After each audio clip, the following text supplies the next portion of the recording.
All right, so I'm going to transition now to the investment side of the equation. Now, so when we look at investments, again, investments to me, we're passionate about optimizing it. And if I dumb it down for you, there's investments that needs to be positioned for growth, and there's investments that needs to be positioned for the creation of income. And finally, there needs to be a third bucket, and we call that your cash stash. Your cash stash is when you go on a great trip, you want to put your hand in the cookie jar, cash stash, and we'll pay for the trip. All right, but that's a very oversimplified way. But yeah, most people, when they think about it, they get caught up in this market talk. Some of it I'm going to share today with you. I'm just going to give you contextual information, but I want to let you know, all this market talk, this makes people sound, interesting or perhaps, smart or anything like that. But how do you apply this stuff in your portfolio? That's the magic. That is an absolute magic, okay? And again, if we just do it by feel, which is what most of my competitors do, or most of the firms, the big firms, they don't spend the time on that integrated plan because, folks, it takes too much time. It takes a lot of time. Those are folks who walked through it with us. It was 3-4 meetings, get that plan sorted. I mean, it took a lot of time up front. All right, I just go back to the house. We measure once, right? We measure once, we measure right, and we cut once, right? And the moment we do that, everything lights up. But, so, walk with me. I'm going to share with you a little bit of where are we in the markets. You would recognize this. There's a few surprises in here that I think you would enjoy. As I look at the markets, anybody ever heard of the Strait of Hormuz before this year? The Strait of Hormuz. I mean, I had to go learn how to say it right a few times, right? All right, so if this is your arteries and the red stuff is your blood, you got problems. All right, so what we're seeing here is just what it was before, and then the artery got blocked up, right? And so we've been seeing this play out on our television screens, right? Iran's grip on the world is to try to snuff this thing down, right? The U.S. has got boats all over the harbors here. I mean, it is just interesting what's going down. By the way, that's a third of the world's oil movement per day. Happens through that little area right there. So do you understand now, possibly, so we've seen a lot about this, the net effect of this is that oil prices is going up. And it's a way that Iran is trying to keep us hostage to whatever they would like to do. I don't know if you guys read, I read this on a very, very reliable source last night, preparing for tonight, it was about 10:30. This comes straight from the president. I opened up my iPhone, I pressed the news button, and I read this news because this news is always accurate, right there on my iPhone. And so what I'm hearing or seeing or reading about is that, hey, there's committees, there's politicians here on both sides that are working towards a memorandum of understanding and looking to extend the ceasefire for another 60 days and trying to get closer to the deal table, right? Figure this stuff out. Obviously, we are very much after I would say the snuffing out or the controlling of the nuclear programs that Iran has. But this is the effect. All right, so when this started happening, I must have hit something wrong here, or can you help me here with the freeze?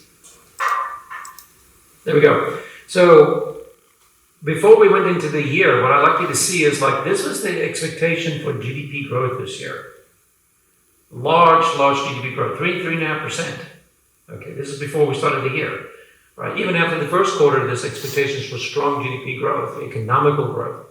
Right? So when we go to the pump, I don't know about you guys, but the first time I went to the pump and it was like $4.60, I think I might have even slipped out a bad word. I'm like, gee, Christmas, what happened here? Last week it was like $3.80, now it's like $4.60. What did I do wrong, right? All right, so we feel this, and you'll see this thing. We're feeling that the economy is sluggish. We're feeling that this is not growing, but the economy is growing very, very strong at this point in time.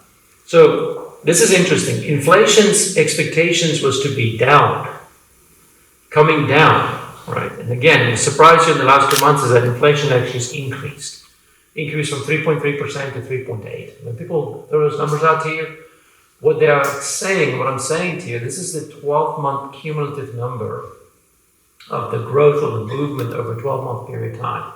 And that number gets revised every single month, and it just had an uptick. Right, because we're starting to see the impact of how gas prices, diesel is now infiltrating into food and everything else. So what's interesting about it, if you go deeper into this Iranian issue, you go like, where does Iran's oil go? Does it come to America, or does it go to the other side? And this is quite interesting. Iranian's oil is mostly going to China. The majority of 89% goes to China, right? 6% to Syria, 3% to the UAE, and 2% to Venezuela. It's interesting. Well, why does Iran's oil go to Venezuela?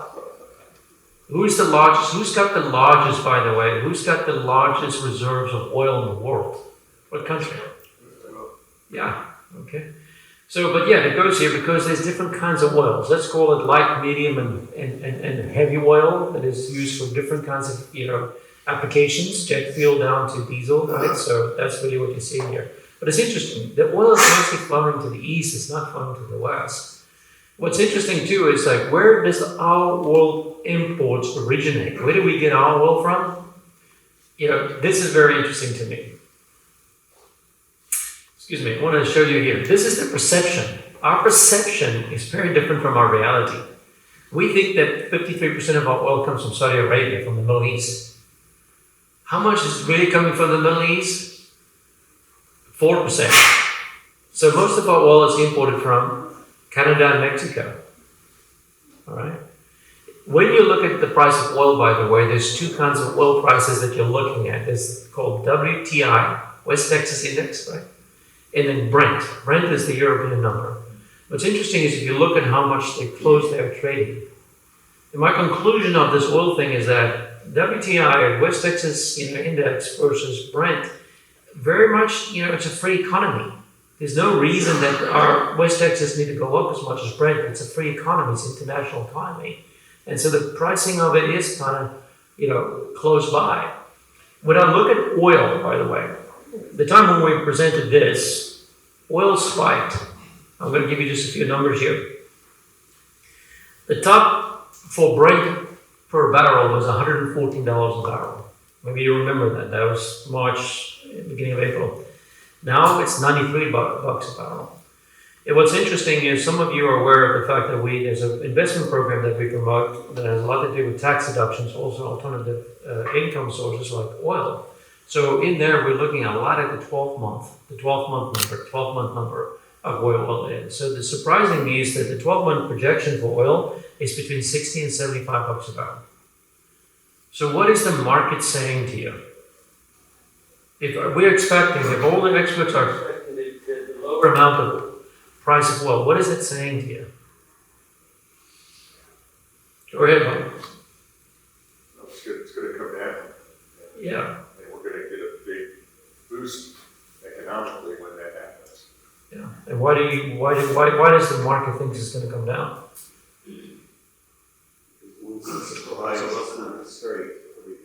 Correct. So the world's expecting for this short-term skirmish with Iran to be a short-term one, right? They expect for this stuff to get resolved. Now just watch what happened in the stock market in the last 2 months. Okay, if you can start seeing that, so remember the stock market is trying to be 6 months ahead. It has everything to do with expectations, but also has a lot to do with fundamentals and where we are. But this is encouraging too. This is a great chart that shows you the production of barrels per day in the United States. And what you'll see is, you just see this, this type of graph here. We are producing close to 14,000 barrels a day in the United States. Actually, the United States is becoming the largest producer of oil worldwide. About 22% of the world's production of oil comes out of the United States. Right. So then why is our pricing going up, with this international issue? It's because the West Texas Index is connected to Brent oil and they have a world economy. Right. But here's the good news. Everybody's expecting it to be a relatively short term. What's short term? 3 months, 6 months. 9-month issue to work out. And so when you look at the first quarter of the markets, it is a depressed quarter in a sense. I'll show you some charts in a second. But what's also interesting is the way that people feel, all right? It's the way we feel. It's the way I felt, right? What's interesting is I saw the price between $3.80 to $4.60, right? For my premium gas. I was thinking, I'm going to cheap it out. I'm going to put a little 87 in my BMW and just, put my foot on the throttle, put it in economy mode, right? Save some money. But this is a percentage of people's money, percentage of their income that they are spending on food and gas. And what's quite interesting is if you look since 1959 down to where we are today, is that right now, the average American household only spends 11% of their income on food and gas. It sure doesn't feel that way, does it? It feels significantly more negative than that. All this says is that the United States consumer households have a little more resilience than what people say or what people feel when it comes down to being able to handle this rising of gas prices. Labor markets is something always fundamentally we look at, right? Are people getting employed? Are people losing their jobs? What is the rate of employment?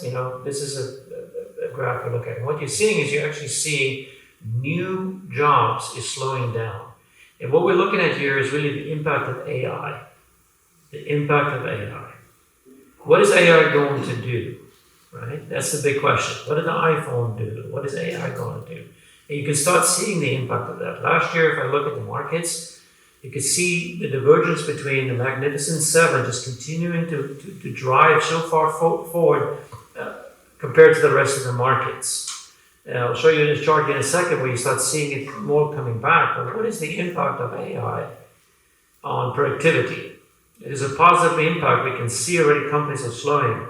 I don't know about you, but a lot of times I go to a lot of conferences to go learn and understand. And so one topic that's been talked about very strong in the last year and a half is this kind of topic. Management, when they look for the growth in their companies, are not asking. The first question they ask is, can AI replace that future position? Can AI replace that position for us? That's the first question they ask the team, right? So it is giving us this kind of impact. So it's something we are worrying about a little bit. It's something we look at, right? Because the U.S. economy is driven by consumer confidence. That's what drives our economy, consumer confidence. And employment is a big part of that. But despite the slowing of hiring, we are seeing this. We're seeing the U.S. economy growing and continuing to grow. Back to the fundamentals. This is what essentially drives markets. You can see it also in manufacturing. People look at manufacturing of equipment, and new housing starts. It's all on the uptick. So it's good news. It's really, really good news. So if we look at the market movements, if we look at what we're looking at, this is an interesting slide, folks. We did this, like I said, in the beginning of April. Look at the S&P year to date as of the first quarter with minus 4.4. You go like, we took a breath because the 1 year return was 17.9. So we took a breath. You know where the S&P number is standing today? 10. Yeah. I wrote it down here. Yeah, 9.34. So what did we do here? It was about a 13-14% reversal just in 2 months. Stunning. I don't know if you looked at the NASDAQ. The NASDAQ is up 18.25% year to date. Complete reversal. Huge reversals. A classic example of when there's fear in the streets and there is a national, international impact. During this time, I went to South Africa to go celebrate my father-in-law's 90th birthday and Hilton's arrival of his first child. Great family time. But the extended family were they don't pay much attention to me, but they sure paid attention because they were wanting to ask all kind of economic indicators, what's happening in the United States and what's happening in the price of oil and gas. They were very concerned about it. Right? So if you take that level of concern and you knee-jerk on that, right, or you go put monies in cash, you lose out this phenomenal recovery within a 2-month period of time. And again, you hear people say, and I'll say it again, this is why integrated planning and an investment strategy that's lining you up with discipline makes all the difference in the world. Okay, this is a very good example of that. All right, so I want you to look at earnings growth. Earnings growth year is 7%. This is the average earnings growth that the S&P 500 companies on average have experienced in the first quarter. Doesn't feel like it, folks, does it? But the companies are becoming much more profitable. Right, efficiency, and they're doing much better than what the news is saying and how we all feel. That earnings growth is expected to continue to go on. All right, so as we look forward, this is interesting. You can say this is your software companies, this is your AI, this is the ratio between the price and their earnings, and this is the rest of the markets. It's a good way just to see they're kind of coming back. So this big fear last year was like, are we over-investing in AI? And in the big articles was around like, well, this company is going to contract with this company, with this company, this company. And we started seeing a company like Cisco starting to actually borrow money for the first time, right? They were using a lot of their own cash reserves, but they started borrowing money so to put a kind of a lease on the future, which is unseen. And that indicated like, maybe are we overheating in AI? When is this AI bubble going to burst in a sense, right? Is it going to translate into the performance numbers? At the moment, we can see earnings is, yes, it's translating at the moment. So, again, what does the news say? The news say is that, the significant reduction in Indeed postings for people in software. But what does the cumulative picture showing? A strong surge since 1990. So that you'll hear the news talk about that little blip. It's this little blip. But the perspective is what's mostly very, very helpful. That's why we do these quarterly market updates, just to give the right perspective so we can see how that plays out. There I mentioned earnings acceleration growth. And what's interesting too is that this S&P 500, right? Magnificent Seven sits in here. And the Magnificent Seven, have you ever heard of that term? Magnificent Seven, you like tech stocks, right? They're about 35%, 33 to 35% of the S&P. And so again, it's running out, but I'll say that mid-cap and small-cap are starting to catch up. And we've seen some really good returns. In the last 6 months, we've seen small-cap and mid-cap international actually outperforming the S&P. This last 2 months is a quick reversal again. Again, it just speaks to having monies in different pots and not knowing how quick things reverse and how things change. But let your growth grow and let your income produce income. That's the essence of what I would say there. So I'm going to transition out. If that was boring, I apologize, but we are looking at this obviously every single day, right? So we have a fantastic team in the form of Wealthspire and A Wealth Management that supports us. I always say that if you can combine the 4 disciplines of a CFP with CFAs, which are portfolio managers, with CPAs and JDs, you have something really special. And that's what we offer to our families, is those 4 disciplines coming together, pouring over your information, and helping you cast a very unique integrated plan. And then it's easy to go to Social Security and go optimize that. Or even to this Medicare decision, which we're going to hear about before. But before I go over here, pretty proud, let me give you some updates on our side. We've hired 4 new people in the last 3 months. A lot of it has to do with this lady here from left, Brooke. You'll see the last name here, kind of like our last name. But Brooke has stepped in and has given tremendous help to Elise, been able to attract some amazing new folks. We have another gentleman that just joined us yesterday that will be coming into our Power Planner. So just so you understand what this means, all right? So we believe in a homegrown and mentoring program inside of our practice. So at the moment, there are 3 advisors that are visiting with you. It's myself, it's Hilton, and it's Josiah. But you don't get there from day one. It takes 2 to 3 years before you get there. And the way we start our new folks is we start them as a Power Planner. And in here, they're learning the time. We're showing them our processes, our planning and everything else. Then they graduate to a planner. And then from there, they can transition to a service advisor like Josiah or a lead advisor like Hilton and myself. So we're just building the team from the bottom up. Also added a team member for Susan's team, Destiny. So when you're on the phone, you'll hear from Destiny. She's the one that will be scheduling a lot of our phone calls and our conversations going forward, and give Susan some help and relief. And Susan is running our marketing department. So proud of our new team. Ambassadors Club. How many of you guys are part of the Ambassadors Club? Yes, absolutely. We love you guys. So Ambassadors Club is for our way of saying thank you. A lot, we grow, we keep our eye on the amount of families we serve. It's 535 families, but who's counting? As a team, we're really motivated to extend our impact. And the best way to do that is when you invite folks to come and join us, or just listen to an event like this, or come for a complimentary conversation. We thank those families. We have 2 levels. If you introduce 1 family to us, it's an ambassador. If you introduce 2 families, ambassador elite. We've got some very, very snazzy events. Susan, I was going to put you on the spot. Do we have the locations of those yet? So we do, and this is Lauren. plans all these, and so it's going to be fabulous, I can tell you that. So in January is when we celebrate and say thank you to our ambassadors and our champions. So we're going to be at Bloom out in the Disney area for the ambassadors, and then for those that are the champions, like Gilbert said, 2 or more families that refer to us, we're doing something a little more private with Hobart Unis with a show with Dr. Phillips. So, you know, it's just, we just don't take it lightly when you send someone to us. So we're grateful for that, and we want to say thank you. Amen. Amen. Today we're going to the Bohemian and then the show at Dr. Phillips afterwards. All right, so we've got upcoming workshops. Great, cool feature, change of venue. We're going to my country club at Bella Collina. Anybody's been ever to Bella Collina? Yeah, many of you have, right? Fantastic spot. I tell you, I've been a member for probably 15 years. I've had maybe one bad meal.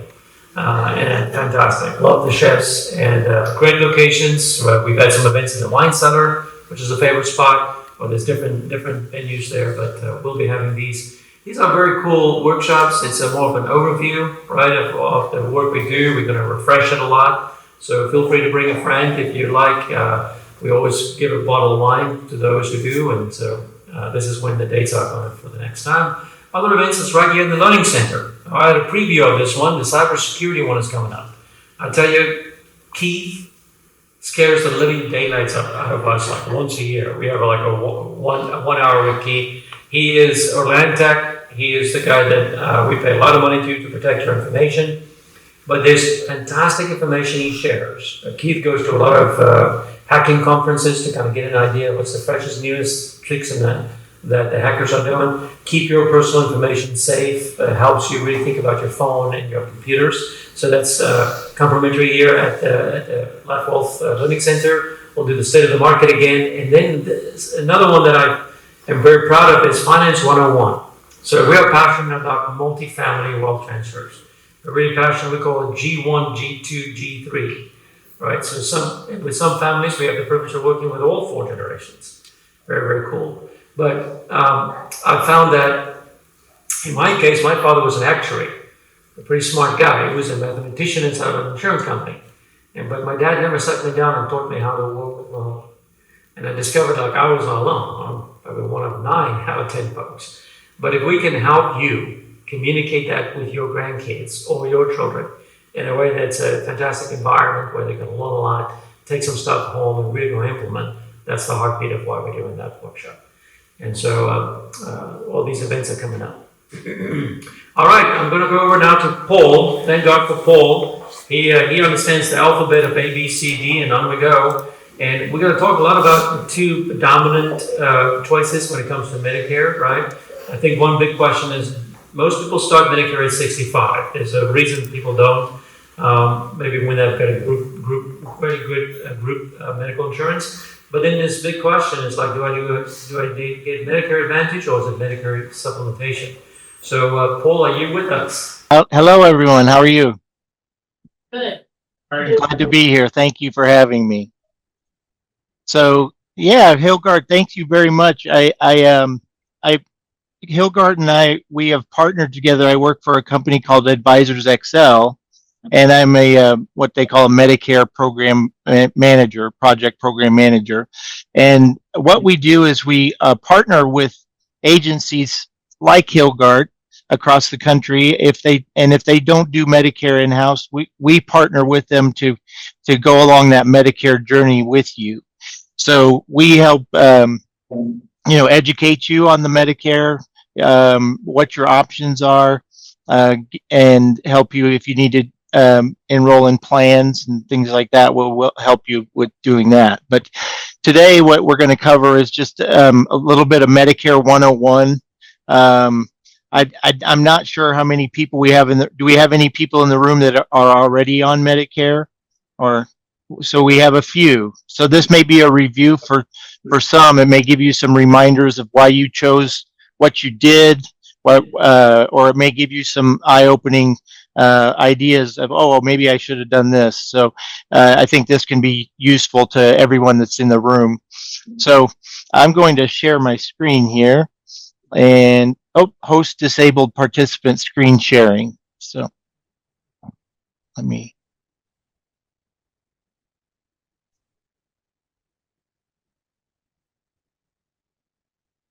There we go. Thank you. There we are. And share.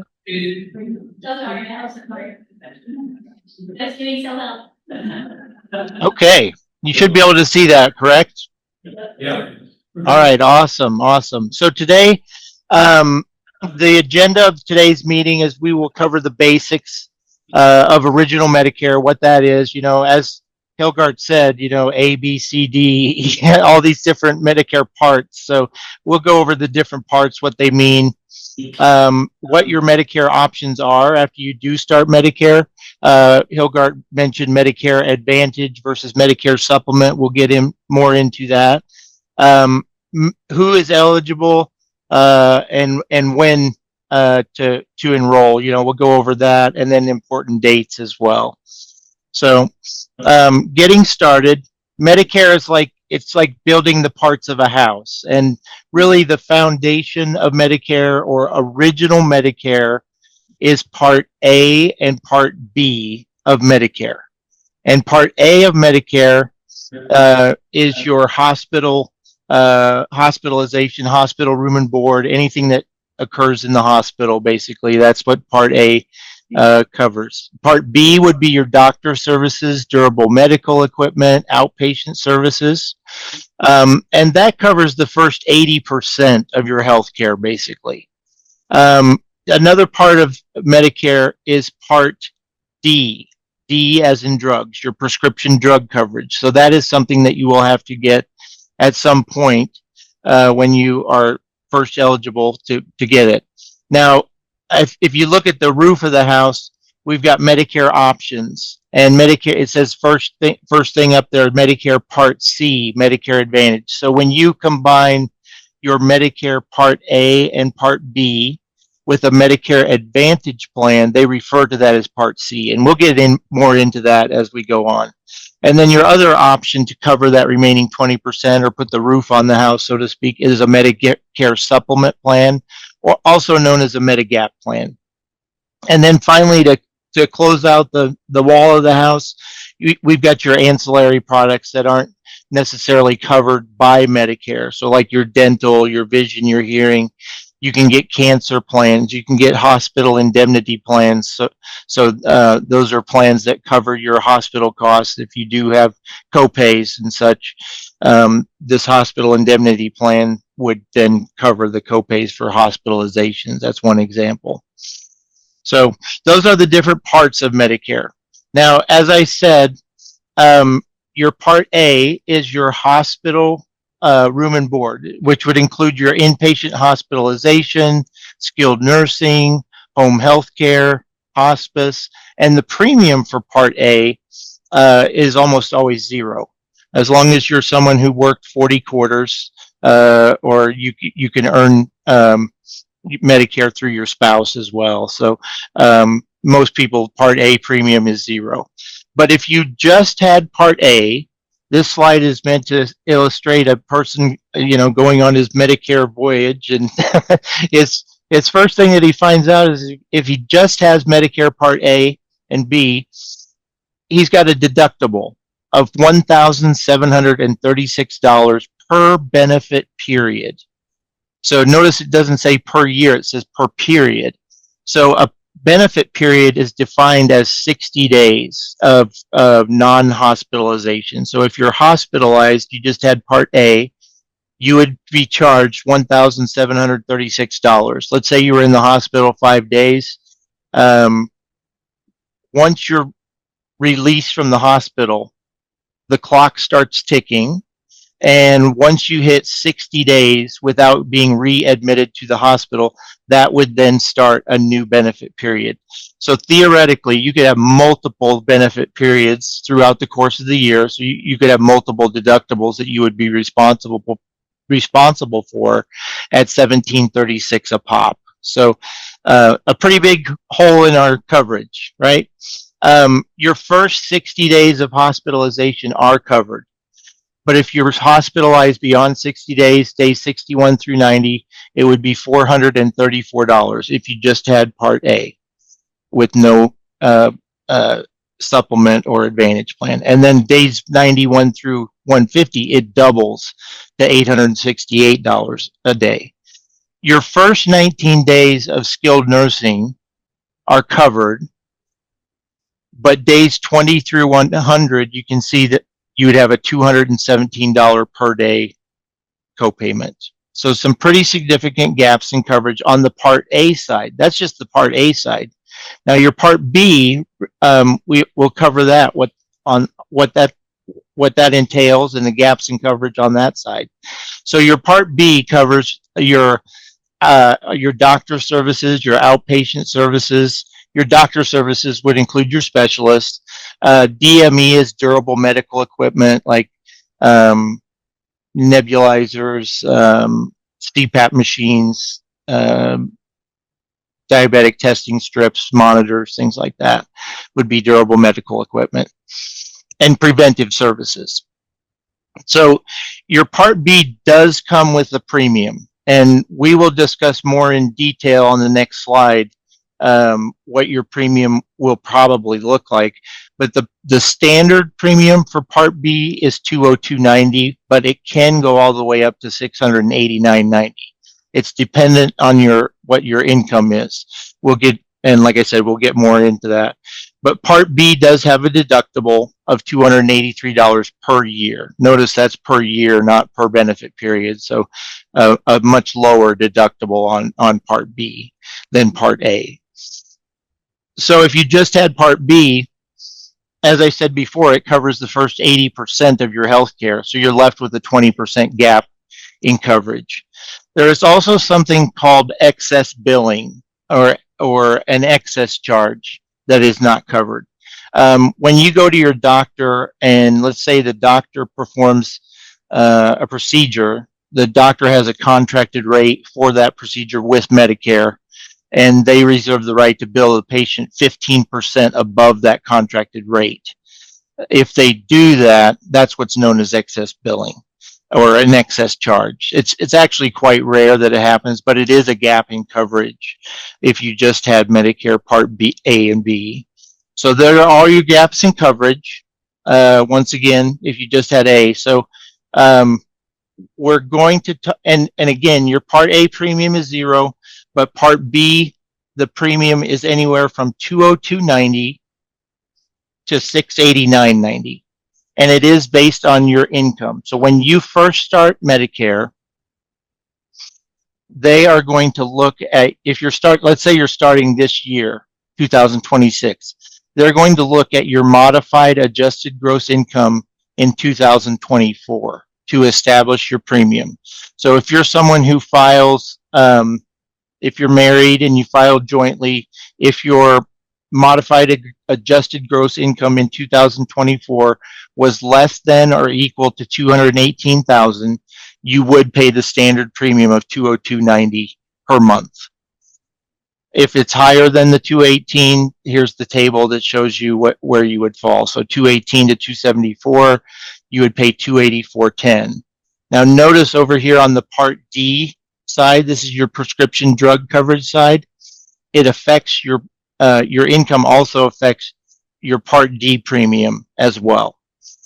So everyone's situation is different. So we'll just have to look at that. Now, some people, when they're getting on Medicare because they're retiring and they don't have that income that they had, let's say they're doing it now in 2026, they're retiring and they don't have that income they did in 2024. So in reality, their income in 2026 isn't anywhere close to what it was in 2024. So what I'm getting at is that if that situation arises, there is an appeal form through Social Security that you can file to say, hey, due to a work stoppage or work reduction, I want to file this appeal and to get the lower premium amount. So that works in some cases. So we just have to see each person's situation to see if the appeal form is appropriate for them. Well, can I interrupt you for a second there? Yeah. This is what we call Aunt Irma, right? Irma, yes. So on Irma is a gotcha, because a lot of times in planning, the goal here is to also think about other aspects of your plan, like route conversions comes a big time into this, right? So you're looking at the offsetting costs of on Irma and how to time this, because this is a two-year look back versus the other types of benefits in the integrated plan, like income tax plan. And so it's an integral part. It's I would say this is a very big gotcha. It's like it doesn't feel good. It makes people feel really sour. It's Yeah. feeling as it is pertaining to the taxation of Social Security. You guys contributed to these systems for your entire life. And most people want, when it's time for them to benefit from this, they want to optimize. Anyway, there are ways to be able to planning, really think through how to minimize the co-payments through home Irma. Yep. So yeah, what happens is if you do earn more than say the 218, and you were in this category, this 218 to 274, you would get, as Hilgard said, you would get an IRMA letter, IRMAA. It stands for Income Related Monthly Adjustment Amount. So they say, basically, it is kind of a gotcha. They say, because when you apply for Medicare, they originally say, oh, your premium is 202.90, but they haven't done your income look back yet. And then when they do the income look back, then if they see that it's over the 218, if you're a joint filer, they would send you this IRMA letter that says, oh, by the way, you're not going to pay 202.90, you're going to pay 284.10, plus you're going to pay for an additional 14.50 for Part D. So, yeah, there are, as Hilgard said, some of those you have to consider some of those conversions that you do around, when you're starting Medicare as well. So, back to this slide, we've got all these gaps in coverage, right? We need to discuss how are we going to fill these gaps in coverage. We know that the Part A premium is 0. We know the Part B premium can be anywhere from 202.90 to 689.90. So, but how do we fill these gaps in coverage? The first option is a Medigap or Medicare supplement policy. Now, Medicare supplement plans, they were created in 1966, and through the years, there have been 10 different plans made available. In reality, in today's world, there are really only about 2.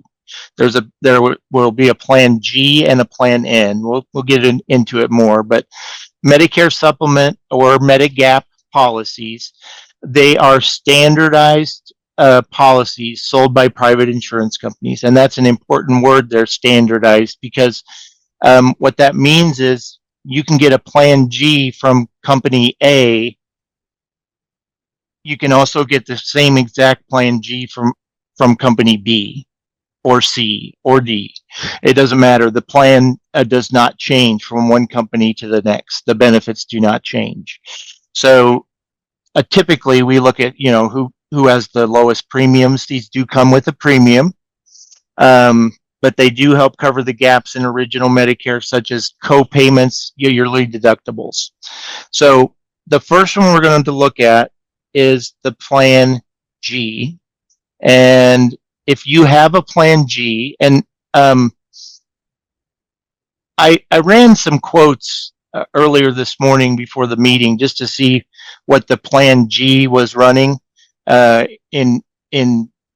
just put Hilgard. I put in your zip code. I don't know what zip code I should have put in because everyone's zip code is going to be different. But I put in Hilgard's zip code. So they were running about $200 to $250 a month for a Plan G. And the benefit of the Plan G is, first of all, your Medicare Part A coinsurance and hospital costs are covered at 100%. And that's up to an additional 365 days after your Medicare benefits are used up.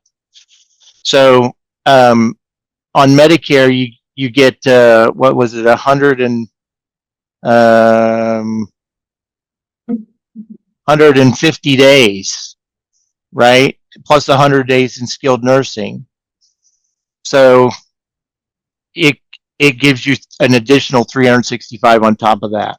Your Medicare Part B coinsurance or copayments are covered at 100%. So what that means is your doctor visit copayments would be zero. Your blood is covered at 100% for the first 3 pints. Your Part A hospice care coinsurance or copayment is covered at 100%. Your skilled nursing is covered at 100%. So that takes care of that skilled nursing copay that we discussed before. And the Part A deductible is also covered at 100%. So that $1,736 deductible is covered at 100%. The only thing that is not covered, is the Part B deductible, which is $283 this year. And then those excess charges that I was talking about before are covered at 100%. And then with a supplement plan, you even get foreign travel coverage up to 80%. It says up to plan limits. So there is a $50,000 lifetime limit on that, but you do get 80% foreign travel coverage. Now, the benefit of a supplement plan overall is, number one, they have no networks of doctors Medicare supplement plans. So you can go to any doctor as long as they accept Medicare, and that's anywhere in the United States. So it's a more widely accepted, because the only criteria that you have to have is do you accept Medicare? If they accept Medicare, they accept your Medicare supplement. So that's one benefit of Medicare supplement. The other benefit of Medicare supplement is you know how much you're going to spend every year on your health care by virtue of what your monthly premium is. Because after you've paid your monthly premium, you're only, especially if you have a Plan G, your only out of pocket should be $283 for the Part B deductible. This is just for your health care, covered Medicare health care. And then everything else is zero. So those are the benefits of Medicare supplement plans. You can get a Medicare supplement without health underwriting when you first start Medicare Part B. You've got 6 months. So you've got the month of your Part B start date and then 5 months after to get a Medicare supplement without any healthcare underwriting. So you don't have to answer any health questions or do any physicals or anything like that. They have to approve you. So it doesn't matter what health conditions you have, that they will approve you.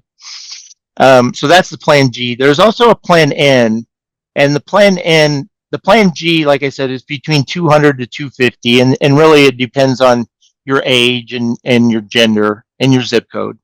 The Plan N is about $30 to $40 less expensive than the Plan G. It just has a few differences. The Plan N, on the Medicare Part B coinsurance or copayment, you can have copayments when you go to your doctors on the Plan N, but it can't be more than $20. So that's the first difference, is you may have copayments on Plan N of $20. The second difference, it's not even mentioned on this chart, but it has to do with going to the ER. So if you go to the ER and you're not admitted to the hospital and you have a Plan G, they don't charge you for that ER visit. But on the Plan N, they do. They charge you $50 for a false alarm ER copay. And then the third difference is the Medicare Part B excess charges. So on the Plan N, they do not cover the excess charge, that 15% extra that the doctors can charge you. They don't cover that on the Plan N. The Plan G, however, does. So with the Plan G, which is the most popular, this just shows that if you do choose a Plan G, your Part A deductible of $1,736 is taken away. Your hospital copayment, if you're in there, days 61 through 90, that would be taken away, and days 91 through 150 would be taken away as well. Your skilled nursing, that goes away. Your Part B remaining 20%, and the excess charge. So everything is covered with the Plan G except for the Part B deductible. That's the only thing. Now, your other option to cover that remaining 20% that's not covered by Medicare Part B is Medicare Advantage or Medicare Part C. So Medicare Advantage plans were, it says here, they were created in 2003 to act as a second option for Medicare beneficiaries. Now, Medicare beneficiary policies, once again, they're sold by private insurance companies, but the benefits on Medicare Advantage plans do vary from plan to plan and company to company. Now, typically, Medicare Advantage plans, they have a $0 monthly premium most of the time. But you have an annual maximum out of pocket and co-payments that you have to pay as things happen with a Medicare Advantage. So with a Medicare Advantage, you will have these co-payments, and there will be a slide coming up that kind of shows you the examples of co-payments that you can have. But on a Medicare Advantage, you pay co-payments for everything that you have done until you hit your maximum out of pocket. And the average maximum out of pocket on a Medicare Advantage plan is between $6,000 and $8,000. So if you have a good year health-wise and you don't need the service, you don't use the service, you're not going to spend it nearly that much money. But if you have a bad year and you're in and out of the hospital or something, you get diagnosed with something, you can hit those higher $6,000 to $8,000 max out-of-pocket limits, and then you'll kind of wonder, should I have done a Medicare supplement? So it's kind of a risk, I guess is what I'm saying. So with a Medicare Advantage plan, as I said before, it combines Part A and Part B. They refer to that as Part C. And usually Medicare Advantage plans do include your Part D coverage, as well as some traditional benefits that are not covered by Medicare, like dental, vision, hearing, things like that. So Medicare Advantage plans, they are bundled packages. They've got your health care, they've got your drug coverage, and they've got your dental, vision, hearing all bundled into one. And here's an example of the copay. So your doctor visit copay would be anywhere from $0 to $10. Your specialist anywhere from $25 to $50. You do get some preventive, yearly preventive services that are $0. But your urgent care, your test, your MRI CAT scan anywhere from $200 to $400. Outpatient surgery anywhere from $275 to $400. Your hospital stays can be anywhere from $300 a day up to 5 days. And then if you, one thing that people worry about, and I think it's important that we note this on here, if you are diagnosed with cancer and you have to have chemo or radiation, you would be responsible for 20% of the bill, and that would, you would hit your max out of pocket pretty quickly if you did get that diagnosis and you had to have chemo radiation. So the difference in coverage between the Medicare supplement and Medicare Advantage, here's kind of a side by side. So Medicare supplement, as I said before, it comes with a monthly premium. Medicare Advantage usually does not have a premium.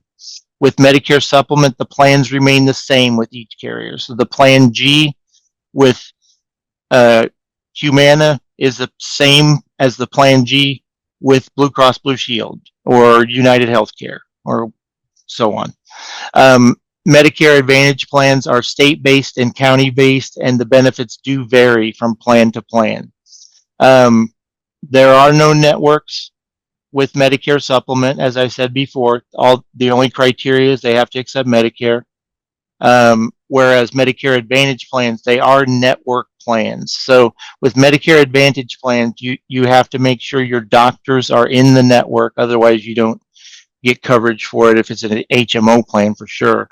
On a PPO plan, you do get out-of-network benefits, but it's a separate max out-of-pocket bucket for out-of-network benefits as well. So you've got an in-network max out-of-pocket, which is between $6,000 and $8,000, and then you have a separate out-of-network max out-of-pocket bucket, which is between 10 to 12. So you want to make sure your doctors are in the network. Underwriting is required for Medicare supplements except during your initial enrollment period and special enrollment period, which is what I described before. So that's your 6-month period from your Part B start date. Medicare Advantage plans are approved annually by CMS. CMS is Center for Medicare and Medicaid Services. That's the managing arm of Medicare. But so these Medicare Advantage plans do change every year. So you do have to shop them every year during the annual enrollment period, which is October 15th through December 7th of every year. There's never any underwriting for a Medicare Advantage plan. So the next thing we're going to cover is Medicare Part D. So Part D, this began back in 2006. Again, these are sold by private insurance companies. They say it's an optional benefit program to help beneficiaries reduce out-of-pocket drug costs. It's not really optional, because if you do not enroll in Medicare Part D when you're first eligible, when you finally do enroll in it, they're going to hit you with a late enrollment penalty. And it never goes away. It's a monthly recurring late enrollment penalty. So for every year that you go without it, it's 10% of the average cost of a Medicare prescription drug plan. So if you went a year without it, you'd have like a $3.20 late enrollment penalty. And it never goes away. You get that every month. So you definitely want to get your Part D when you first are eligible. So Medicare Part D, they have changed this recently, last year. Most plans do have an initial deductible phase in which the beneficiary does pay the $615 deductible. That's the standard deductible on most prescription drug plans that you see out there. In the initial coverage period, you basically pay 25% of the cost of the drug. The insurance company pays 75. So that would mean, in this case, they did a scenario where you pay up to $14.85. The insurance company would be paying $44.55. And when you combine the $14.85 plus the $615, that equals $2,100. That's the most that you can spend on your medications throughout the course of the year. Once you hit $2,100, everything else is in the catastrophic period, and it would be zero as long as it's a covered medication. Zero for you, and the plan pays 100%. So, but everyone's situation is different on this. There are generally about 12 different drug plans that are available in each person's area. So it all depends on the medications that you take and the frequencies and all that stuff. We have a program that we input that stuff when we work with you. We'll input your prescription information. We'll even input your preferred pharmacy, and then it will show us which drug plan will make the most sense for you. So everyone's situation is different, though. So who is eligible for Medicare? So obviously, most people know this. When you're 65, you do become eligible for Parts A and B, even if you're still working.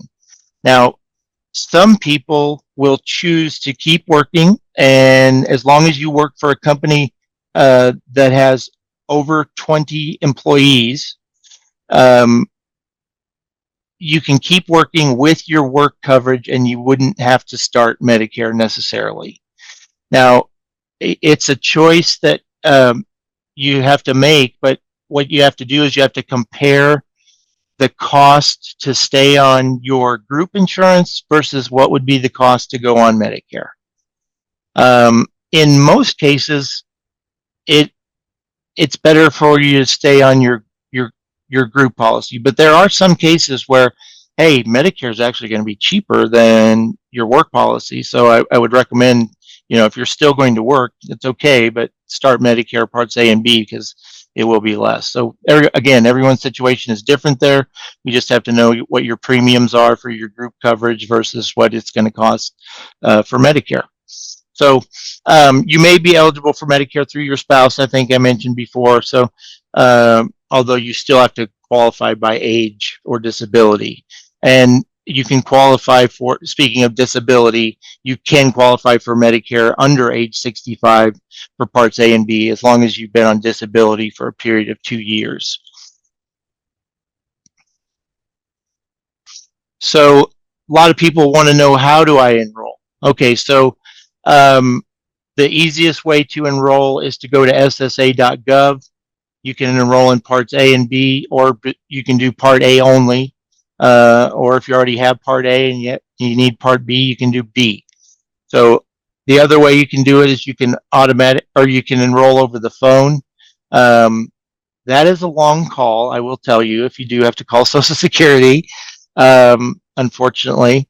But the number is 1-800-772-1213. A lot of people, and it's not mentioned on the slide here, but a lot of people will look up their local Social Security office if they need to enroll and make an appointment with the local Social Security office and do it that way. And I think those people that do it that way have much better response times, and it gets done correctly. So if there's an opportunity to do it in person at a local Social Security office, I would recommend that. And then people that automatically get enrolled are people who are under 65 and already receiving Social Security benefits. So if that's you're receiving Social Security benefits and you're under 65, they will automatically enroll you. They'll send you a card and everything, Medicare card, and then they'll say if you don't want to enroll in Medicare Part B, send the card, sign and send the card back. So, but that's how you get enrolled. So that is all that I had for the day.